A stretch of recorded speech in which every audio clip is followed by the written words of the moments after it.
Welcome to Tales of the Alleghenies, episode 13, titled Valor in Battle.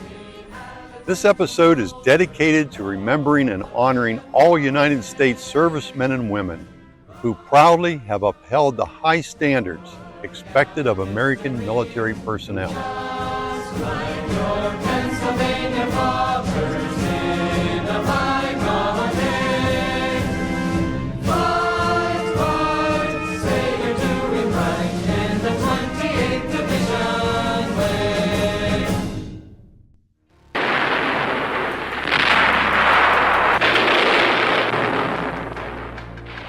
In 1914, a great war was raging in Europe. The United States did not become involved in World War I until April 6, 1917, when President Woodrow Wilson declared war on Germany. Company C of the 10th Pennsylvania National Guard from Somerset County, Pennsylvania, rallied to the call and was mustered into service July 15, 1917. They would become part of the 110th Infantry Regiment with the 28th Division, known as the Keystone Division. The many months of training never prepared the men of Company C for what would befall them. Over there, over there, send the word, over there, that the Yanks are coming, the drum coming everywhere. The last big German offensive was to drive across the Marne River and march down the road to Paris. Not so fast, Kaiser Wilhelm. The first engagement Company C would find themselves embroiled in would prove to be bloody and costly in lives lost. Their platoons were dug in frontline positions along the Marne River near the French village of Sauvigny. 3rd Platoon was placed along the banks of the Marne. 1st and 2nd Platoons were spread out behind a railroad embankment. 4th Platoon was about 200 yards further to the rear. The company being deployed in this manner formed a strong supportive frontline position. Before midnight, July 14, 1918, all hell was breaking loose. The Second Battle of the Marne would begin with a thunderous 6-hour artillery duel of German and opposing Allied guns. Under cover of the artillery barrage, the Germans made attempt after attempt to cross the river in boats in front of Company C's position, but were repelled back by effective automatic rifle fire and well-placed grenades. The morning light would reveal German bodies strewn along the banks of the Marne. Many Company C boys were killed and injured during the barrage. Exploding shells sent hot shrapnel flying, searing the flesh and breaking bones. Also, the withering and debilitating effects of chemical warfare on the body was always a threat.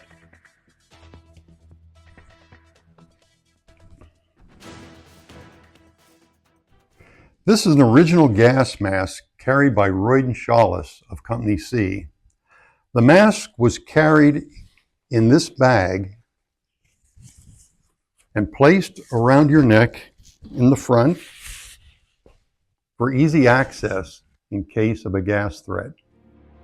Sometime in the early morning, the French units supporting both flanks of Company C withdrew without notifying the unit.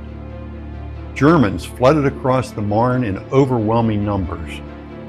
The surprised Company C found Germans in their rear and their backs to the river. Many were taken prisoners, but many fought to the last in an ardent struggle to hold. Others led small groups of men to safety, shooting their way through the reserve trenches. The Allies finally sent in reserves to hurl the Germans back across the Marne once and for all.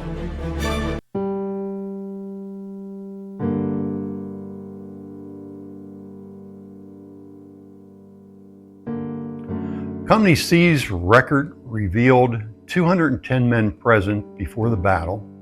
48 were killed in action or later died of their wounds.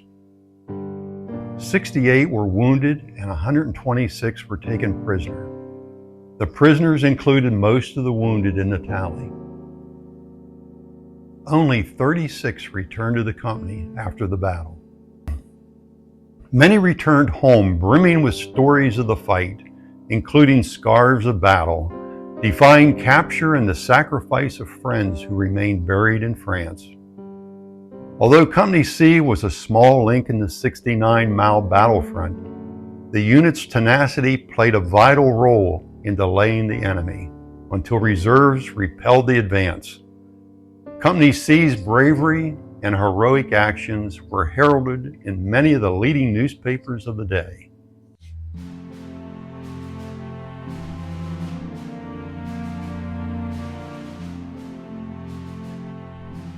I chose the following Company C soldier because he wrote a detailed account of his actions 5 months after the battle. Corporal Alvey Martz was the son of Lincoln and Laura Martz. They owned a farm in Northampton Township, Somerset County, Pennsylvania. Alvey was 27 years old when he enlisted on June 2, 1917. Although Alvey only stood 5 foot 5.5 tall, he grew up strong and tough along the side of his father in logging camps. He was an excellent outdoorsman and hunter. These early attributes prepared him physically for what was to confront him during World War I. Alvey had heard about the many exploits the papers were writing about him, and some were not exactly true, and he wanted to correct this by writing a letter to the editor. The following selected quotes are from 2 letters written by Alvey, one to Alvey's mother dated November 12, 1918, and the second to the editor of the Marysville Republican newspaper dated December 15, 1918. Alvey referred to the German soldiers in his letters as Hans and Jerry.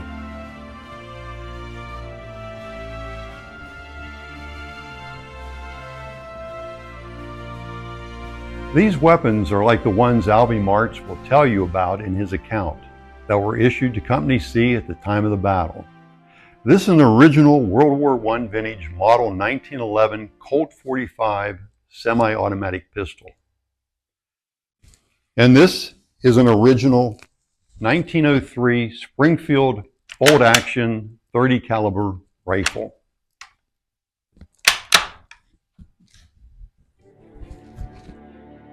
The following are in his own words. My platoon was the next closest to the Marne River. I was the first platoon. We went to string wire entanglement and dig some more trenches. Started with another wire and got about 30 feet when Jerry started a barrage. The only thing we could do was to put on our gas mask and get to our trench. We lay in the trenches till daylight with our gas masks on. We got to testing and couldn't smell any gas, so we took off our gas masks. Some of us had no rifle, lost in the confusion of the night bombing and very little ammunition. My platoon was issued pistols the morning of the 14th, and I had never shot one before. Someone began to shout, "Raus mit," which translates, "Get out." There stood Jerry. There was about 15 of us in the trench. I watched the Germans so he wouldn't see me pull my pistol out of the holster. As soon as he turned his head, I shot him. I was within 10 feet of him. There stood another Hun, and I fired a couple of shots at him, and he went over the hill. We knew what to do then, to get out of there. We were running along when I saw 8 Germans. We always got our mess about 9 o'clock at night, and these Germans were there eating. I called to them to surrender. There was one who turned around and had his gun pointed at me. I was too quick for him.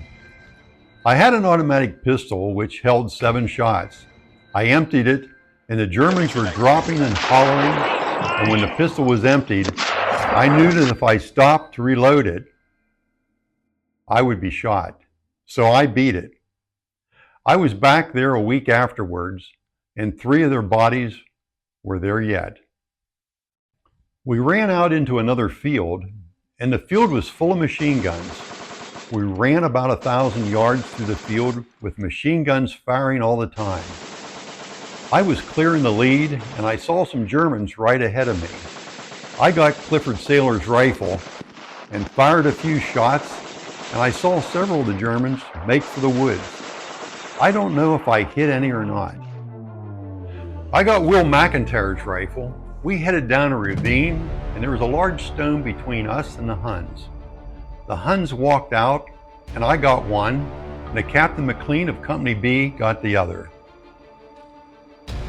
We were close to the Germans' first wave, could hear the Huns talk right in front of us.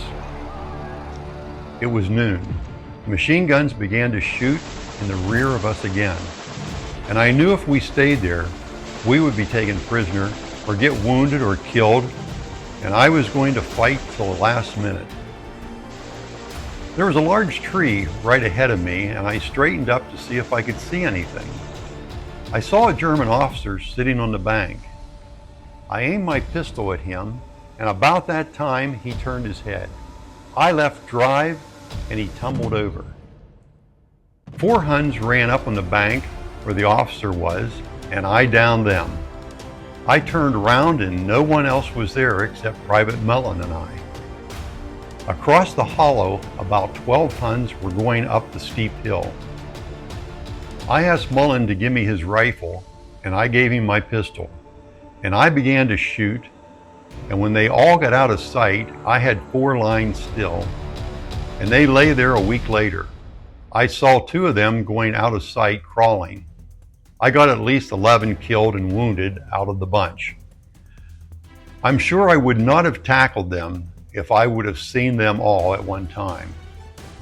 A machine gun started shooting at me. I dropped as if I was shot, and he quit. Mullen and I crawled along a hollow and a wheat field for about 600 yards and got back to the reserve trench and found the 109th Regiment. I reported to headquarters of the 109th that night about 10 o'clock and got some things to eat and stayed there all night and got back to the regiment of my company the next noon. And certainly was glad to see as many back as there were. The following is a letter Alvey wrote to his mother one day after the end of World War I. Well, Mother, the last shot was fired yesterday. It was the 11th day of November 1918, the 11th hour.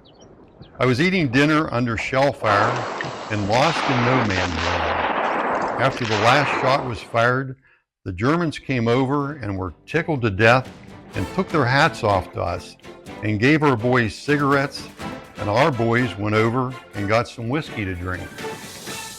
I shook hands with 2 of them. It certainly does seem funny not to hear any big shells or airplanes fly overhead. I am well and feeling proud of what I have done for my country and my friends who I have fought for.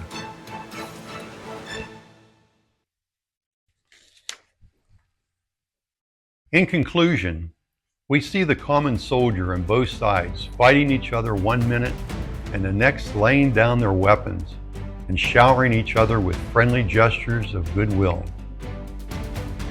For they were ready to go home and let the politicians sort out the victors. Alvey's 2 letters make no mention of the comrades he rescued from capture that were returned back to safety by other escorts, only saying in his letter he was proud of the friends he fought for. His day-long cat-and-mouse marathon had to be unbelievably exhausting. Sometimes he was a cat on the attack, and sometimes he was a mouse trying to find the best escape. Alvey's nerves of steel defied the Germans' presence by killing more than 17 and wounding many more of the foe. Alvey would be promoted to sergeant. He was wounded later in a battle and would be a recipient of the Purple Heart. Alvey would return to the war and be discharged May 23, 1919. On June 5, 1919, Sergeant Alvey Martz would be awarded the Distinguished Service Cross. This medal is the 2nd highest military decoration the United States Army and bestow upon its members for gallantry and risk of life in actual combat against the armed enemy force. The citation accompanying the medal read, July 15, 1918, under violent shell and machine gun fire, Sergeant Martz assisted in reorganizing the remnants of his shattered company, which was surrounded by the enemy and held a position until his group was again cut to pieces. With an officer and 2 other soldiers, he then succeeded in fighting his way from within the enemy lines to his regiment, killing a large number of the enemy with his pistol. With such ardent service in combat, Alvey seemed to have transitioned well, but his mind would never forget the horrors of combat. Returning home, he would marry Edna Hauser and raise a family on a farm in a serene country life of Somerset County. Alvey remained humble, never emulating his heroic actions. In 1951, at the age of 61, Alvey said in an interview, "I would enlist again and go overseas and fight if it would keep the enemy away from the United States." On December 3, 1972, at the age of 82, Alvey Martz, a decorated hero of the Marne, would go to his final rest. He would receive a final salute by a few aging fellow members of Company C, 110th Pennsylvania Infantry. As he was laid to rest at Mount Lebanon Cemetery in Northampton Township, Somerset County, Pennsylvania.